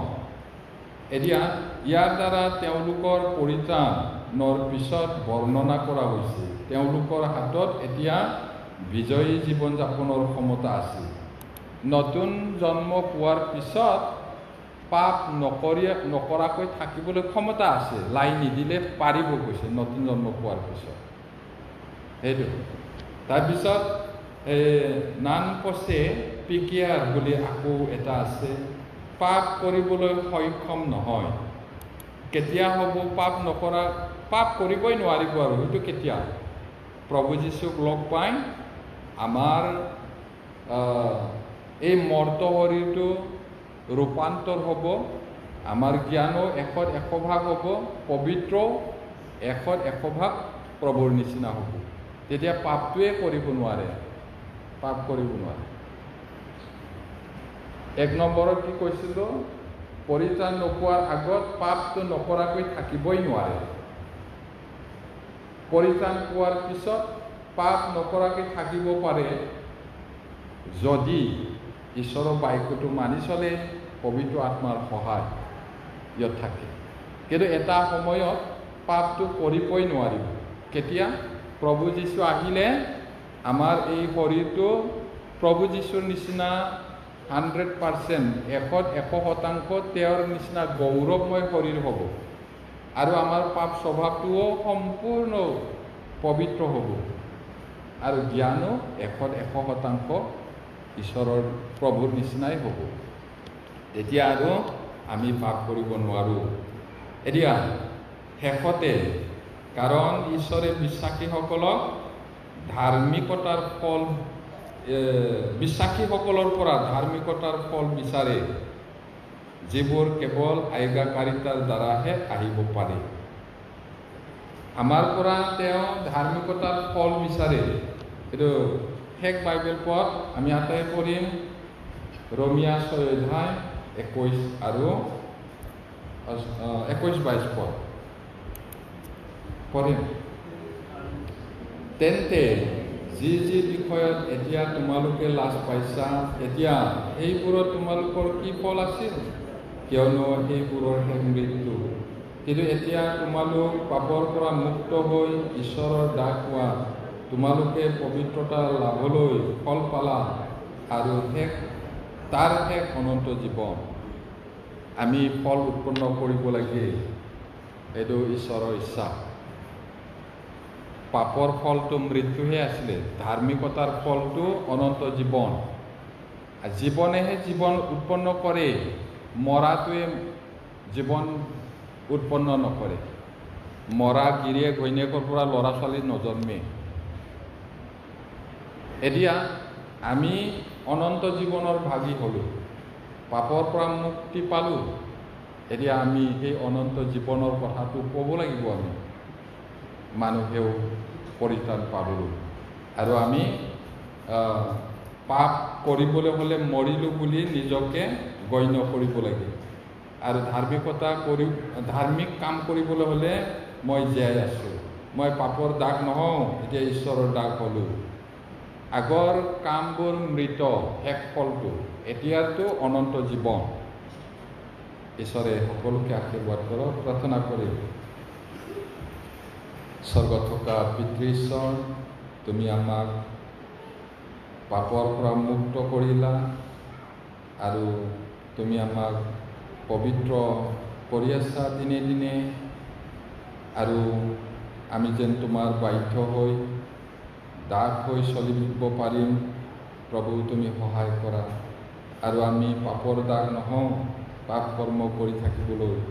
এতিয়া আমি তোমাৰ দাস হ'লোঁ ধাৰ্মিকতাৰ কাম কৰিবৰ কাৰণে। গতিকে প্ৰভু, তুমি শুনা প্ৰতিজনৰ ওপৰত আশীৰ্বাদ কৰা। তোমাৰ বাধ্য সন্তান হিচাপে আমি যেন ফল উৎপন্ন কৰিব পাৰিম, এই সকলো প্ৰাৰ্থনা যীশুৰ নামত খুজিছোঁ। আমেন।